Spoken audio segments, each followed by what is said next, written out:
বিজেপির যে বিভেদকামী রাজনীতি বাংলার প্রগতিশীলতার মাটিতে যেটা কাজ করে না, দিন দিন অপ্রাসঙ্গিক হয়ে পড়ছে, সেটা বুঝতে পেরে বিজেপির বিধায়িকা হলদিয়ার, দুবারের বিধায়িকা তাপসী মণ্ডল মমতা বন্দ্যোপাধ্যায়ের নেতৃত্বে সর্বভারতীয় তৃণমূল কংগ্রেসে আজকে যোগ দিতে চলেছেন। সঙ্গে আছেন শ্রী শ্যামল মাইতি, তিনি বিজেপির স্টেট এক্সিকিউটিভ মেম্বার এবং ডিস্ট্রিক্ট কোর কমিটি মেম্বার। ওনারা আজকে এখানে আপনাদের সামনে আমাদের দলে যোগদান করবেন এবং যোগদানের জন্যে আমি আমাদের প্রিয় নেতা অরূপদাকে রিকোয়েস্ট করছি, উনি পতাকা ধরাচ্ছেন।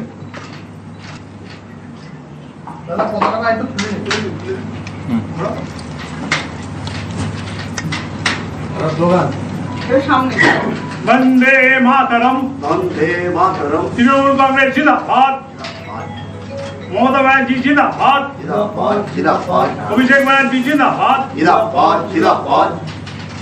ঠিক আছে,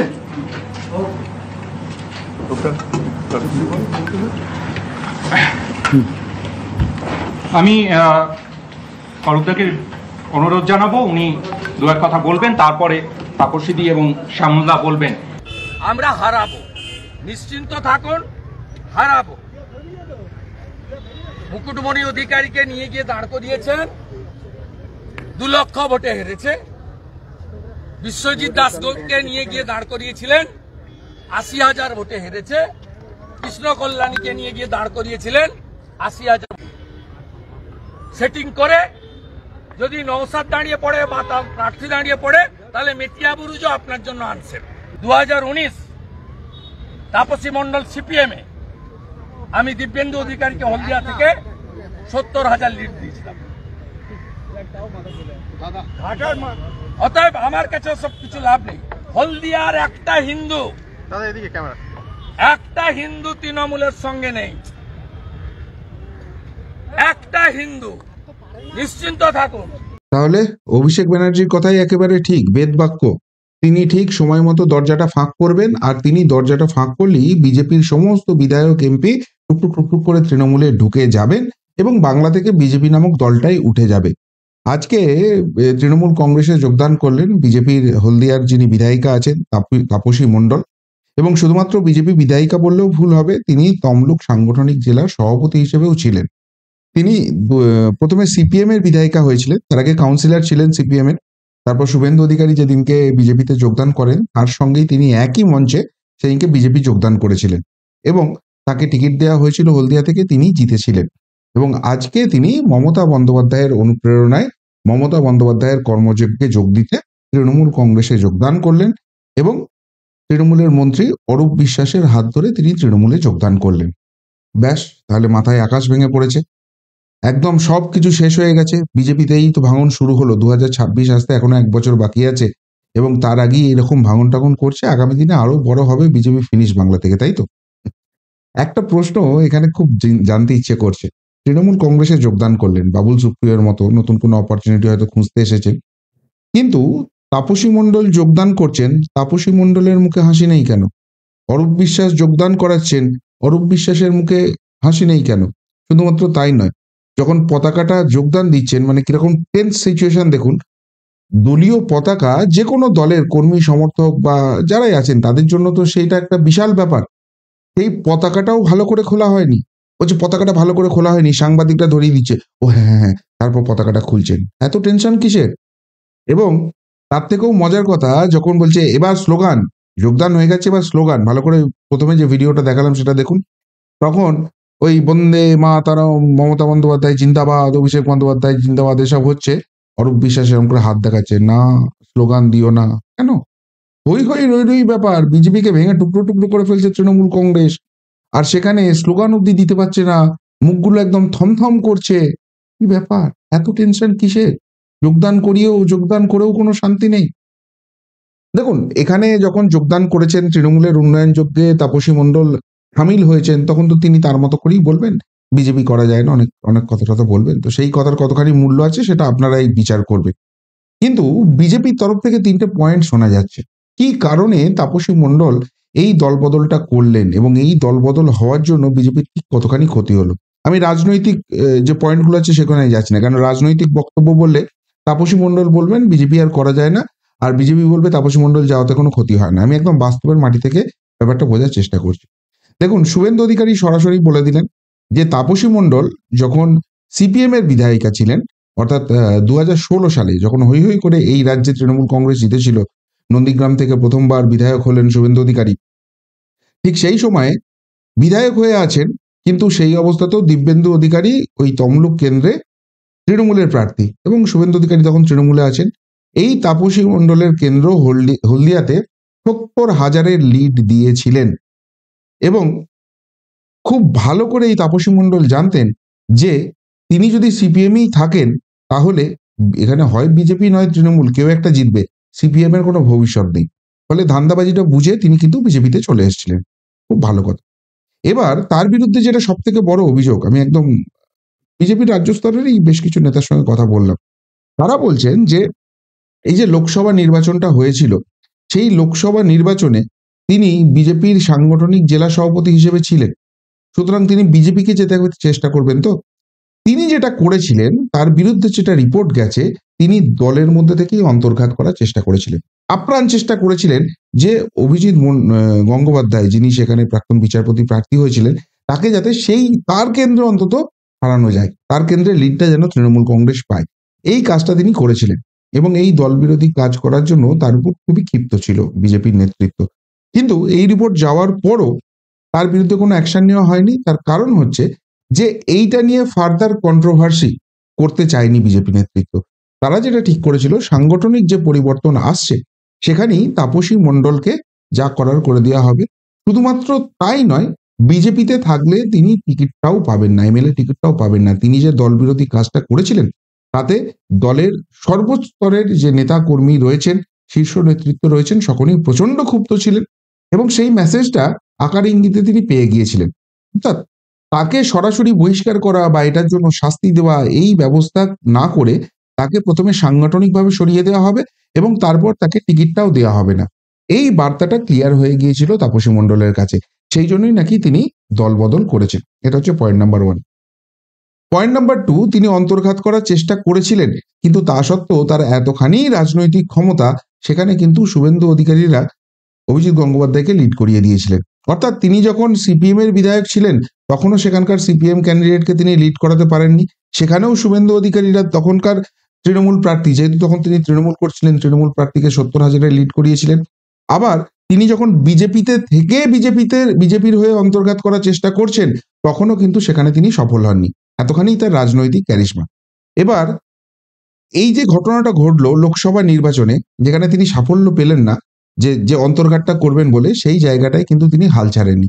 তিনি যেটা করেছিলেন, ওখানে যে শ্রমিক সংগঠন আছে, হলদিয়া মানে শিল্পাঞ্চল, তো সেই শ্রমিক সংগঠনের সংঘ ক্রমশ মজবুত একটা পাকড় নিয়ে নিচ্ছে সেখানে। বিএমএস আপনারা জানেন, ভারতীয় মজদুর সংঘ, সেখানে কিন্তু খুব ভালো তাদের একটা সংগঠন তৈরি হয়ে গেছে। তাপসী মণ্ডল যেটা করছিলেন, সেখানে ওই বিএমএস কে ভেঙে তিনি একটা আলাদা কিছু সংগঠন করেছিলেন, বিজেএমএস এরকম কিছু একটা তিনি নাম দিয়েছিলেন, এবং সেইখানে এই বিএমএস থেকে ভাঙিয়ে নিজের ওই সাংগঠনিক পদ এবং বিধায়ক পদটাকে ব্যবহার করে সব নিয়ে চলে যাচ্ছিলেন। যেটা নিয়ে কিছুদিন আগে প্রকাশ্যেই অভিজিৎ গঙ্গোপাধ্যায়, তমলুকের যিনি এমপি, তিনি কিন্তু প্রকাশ্যেই ফাঁড়িটা ফাঁস করে দিয়েছিলেন এবং পরিষ্কারভাবে বলে দিয়েছিলেন ওই তাপসী মণ্ডলের যে সংগঠনটা রয়েছে সেই সংগঠনে কেউ যোগ দেবেন না, ওটা একটা প্রতারণামূলক সংগঠন, ওখানে গেলে আপনারা প্রতারিত হবেন। অর্থাৎ সরাসরি তাপসী মণ্ডলকে যে সরানো হবে বা তাপসী মণ্ডল যে ক্ষতি করছেন সেটা কিন্তু তিনি স্পষ্ট করে দিয়েছিলেন। রাজনীতিতে এইভাবে সরাসরি তো কেউ নিজের দলের বিধায়ক সম্বন্ধে বলবেন না, কিন্তু আকারে ইঙ্গিতে যেটা বলে দিয়েছিলেন সকলের কাছেই বার্তাটা স্পষ্ট হয়ে গিয়েছিল। এবার তাপসী মণ্ডল সব থেকে বড় ধাক্কাটা সেদিনকেই খেয়েছিলেন এবং কার্যত নিশ্চিত হয়ে গেছিল তিনি তৃণমূলে যাচ্ছেন। এরপরও তিনি একটা মরিয়া চেষ্টা চালিয়েছিলেন যে এত কিছুর পরে অতীত সবাই ভুলে যাও, আমি আবার বিজেপিতে থাকবো এবং আমাকে এই সাংগঠনিক পদ দেওয়া হোক, আমাকে জেলা সভাপতি করা হোক, আমি এবার আমার মতো করে সুন্দর করে করব, এরকম একটা বার্তা দেওয়ার নাকি তিনি চেষ্টা করেছিলেন। কিন্তু যেটা সুনীল বানশালজি, সাংগঠনিক যে পরিবর্তনটা এখন যিনি দেখছেন বিজেপির হয়ে কেন্দ্রীয় পর্যবেক্ষক হয়ে, তিনি যে বার্তা দিয়েছিলেন সেখান থেকে এই যে সাংগঠনিক পরিবর্তন আসছে, সেখানে কোনো এমএলএ, সেখানে বেশ কিছু ক্রাইটেরিয়া আছে তো বিজেপির পদ পাওয়ার জন্য, সেখানে কোনো এমএলএ কোনো জেলা সভাপতির পদ পাবেন না, সেটা একদম স্পষ্ট করে লেখা ছিল। এখন বর্তমানে বিজেপির পাঁচজন এমএলএ রয়েছেন যারা কিন্তু এই জেলা সভাপতির পদে রয়েছেন। ফলে এই যে নির্দেশিকা গেছে, এরপরে নিশ্চিত হয়ে গিয়েছিল ওই 5 জনকে সরে যেতে হচ্ছে জেলা সভাপতির পদ থেকে এবং সেখানে নতুন কেউ আসবেন। এখন ওই 5 জনের মধ্যে বাকি 4 জন এগ্রি করে গিয়েছিলেন, পেকে বসেছিলেন একমাত্র এই তাপসী মণ্ডল, এবং তিনি নাকি তখনই বলেছিলেন যে তাকে যদি এই পদ না দেওয়া হয় তিনি বড় কোনো স্টেপ নিয়ে নেবেন, এটা নাকি দলের মধ্যেই বলেছিলেন। এবং শুভেন্দু অধিকারীদের কাছ থেকে গত 1 মাস থেকে এই বার্তা ছিল, এবং এই পুরো রিপোর্ট কেন্দ্রীয় নেতৃত্বের কাছে যায় এবং এইটুকুনিও ইঙ্গিত দেওয়া হয় যে দেখুন, বড় কোনো কড়া স্টেপ নেবে মানে এখানে পশ্চিমবঙ্গে আর কি হতে পারে, তিনি তৃণমূল কংগ্রেসে যাবেন, যেটা এই মুহূর্তে যে জায়গা রয়েছে সেই জায়গায় হয়তো ভুল বার্তা যেতে পারে, এমন একটা রিপোর্ট রাজ্য নেতৃত্বের তরফ থেকে নাকি গিয়েছিল। কিন্তু কেন্দ্রীয় নেতৃত্ব স্পষ্টভাবে জানিয়ে দেয় যেখানে খুশি উনি যেতে পারেন। উনি বিগত দিনে যে কাজগুলো করেছেন সেটা পুরোপুরি দল বিরোধী কাজ। এরকম মানুষ, এরকম জনপ্রতিনিধি দলে থাকলে, এরকম সাংগঠনিক নেতা দলে থাকলে দলের ক্ষতি হয়। সুতরাং এদেরকে কোনো রকম কোনো রেয়াত করার জায়গা নেই, তিনি যেখানে খুশি যেতে পারেন, কিন্তু তাকে কোনো সাংগঠনিক পদও দেওয়া হবে না এবং নাকি আগামী দিনে টিকিটও দেওয়া হবে না। এরপর তাপসী মণ্ডলের কাছে আর কোনো অপশন ছিল না তৃণমূল কংগ্রেসে যোগদান দেওয়া ছাড়া। এবার এত কিছু জানার পরেও যে তাপসী মণ্ডল চেষ্টা করলেন অভিজিৎ গঙ্গোপাধ্যায়কে সেখানে লিড না পাইয়ে তৃণমূলে লিড করিয়ে দিতে, সেখানে সফল হলেন না। যখন তিনি সিপিএম এর বিধায়ক ছিলেন তখনও দলীয় প্রার্থীকে লিড দিতে পারেননি। এই যে বিএমএস ভাঙার চেষ্টা করেছিলেন সেখানেও সফল হননি, এবং বিজেপি কার্যত তাকে ব্রাত্য করতে যাচ্ছে। এরকম অবস্থায় তাপসী মণ্ডলকে হঠাৎ করে তৃণমূল তাহলে দলে নিল কেন? যেটা বিজেপির বক্তব্য যে তাপসী মণ্ডলকে দলে নিল তার কারণ হচ্ছে তৃণমূল কংগ্রেস তো নিজেই ফেঁসে আছে। একের পর এক যে রিপোর্ট আসছে দুর্নীতি কাণ্ড নিয়ে, তাদের শীর্ষ নেতাদের নাম জড়িয়ে যাচ্ছে, সেখান দিয়ে অস্বস্তি বাড়ছে। এই যে হিন্দু বিরোধী অবস্থান হয়ে গেছে তৃণমূলের, হিন্দু ভোট ইউনাইটেড হচ্ছে, সেখান নিয়ে তাদের অস্বস্তি বাড়ছে। ফলে সব মিলিয়ে তারা ঘেঁটে আছে। এখন এই অবস্থায় তাপসী মণ্ডলকে জয়েন করালেন। শুধু তাপসী মণ্ডল নয়, আগামী দিনে এই জেলা থেকেই আরো এক বিধায়কের নাম শোনা যাচ্ছে, তিনিও যোগদান করবেন, কিছুদিনের মধ্যেই করবেন। কিন্তু এদের কাউকে আটকানোর চেষ্টা করা হবে না। দুষ্টু গরুর থেকে শূন্য গোয়াল অনেক ভালো, এই নীতিতেই চলা হবে। এবং 2026-এর যে নির্বাচন হবে সেটা পুরোপুরি হবে বাংলাকে একটা সঠিক গণতান্ত্রিক রাজ্যে পরিণত করা এবং হিন্দুদের সুরক্ষা দেওয়া। এই প্রশ্নেই হবে, বাংলার উন্নয়নের প্রশ্নে হবে। সেখানে ব্যক্তি বড় নয়, দলের প্রতীকটাই বড় কথা। সুতরাং তাপসী মণ্ডলরা থাকলেন না গেলেন তাতে কিছু এফেক্ট এসে যায় না। এবং বিজেপির এই সিদ্ধান্ত যে কতখানি সঠিক ছিল সেটা কিন্তু এই তাপসী মণ্ডলের যোগদান, তৃণমূলের যোগদানের যে মুহূর্ত, সেখানেই যে জড়তা রয়েছে। এই দেখুন, পতাকা খোলেনি, এখন পতাকাটা বলছে যে ঘুরিয়ে পতাকাটা খুলছে, এবং পতাকাটা খোলার পর যখন স্লোগান দেওয়া হচ্ছে তখন দেখুন অরূপ বিশ্বাস হাতটা ঠিক এরকম করে, অরূপ বিশ্বাস হাত থামিয়ে নিচ্ছে, না এখন স্লোগান দেওয়ার দরকার নেই। অর্থাৎ এই যে যোগদানটা হলো এটা পুরোটাই আইওয়াশ, এটার কোনো রকম কোনো রাজনৈতিক ইম্পর্টেন্স নেই। এবং তৃণমূল কংগ্রেস সমস্ত কিছু থেকে দৃষ্টি ঘোরাতে এটা করলেন, এবং তাপসী মণ্ডল দেখলেন যে বিজেপিতে তার পথটা শেষ হয়ে গেছে, যেভাবে তিনি চলতে চাইছিলেন সেইভাবে তিনি চলতে পারবেন না। সুতরাং নিরাপদ একটা আশ্রয়স্থলে যাওয়ার চেষ্টা করলেন। কিন্তু শুভেন্দু অধিকারী চ্যালেঞ্জটা নিয়ে নিলেন যে এই তাপসী মণ্ডল তৃণমূলেরও টিকিট পায় কিনা দেখুন, আর তৃণমূলের টিকিট পেলে তারপরও তাকে হলদিয়াতে হারাবেন, কেননা হলদিয়ার একটা হিন্দুও তৃণমূল কংগ্রেসের সঙ্গে নেই। কি বলবেন আজকে এই তাপসী মণ্ডলের দলবদল নিয়ে? সত্যিই কি বিজেপির বড় ক্ষতি হয়ে গেল, নাকি তাপসী মণ্ডল সম্বন্ধে বিজেপির ভেতর থেকেই যে কথাগুলো উঠে আসছে সেগুলোই সঠিক, এবং কোনো তাপসী মণ্ডল বা কোনো কেউই বিজেপির কাছে গুরুত্বপূর্ণ নয়? বিজেপির পদ্ম প্রতীকটা এবং বিজেপির যে নীতি আদর্শ আছে এটা দেখেই মানুষ তাদের ভোট দেয়, এবং সেই ভোটেই আগামী 2026-এ কামাল হবে।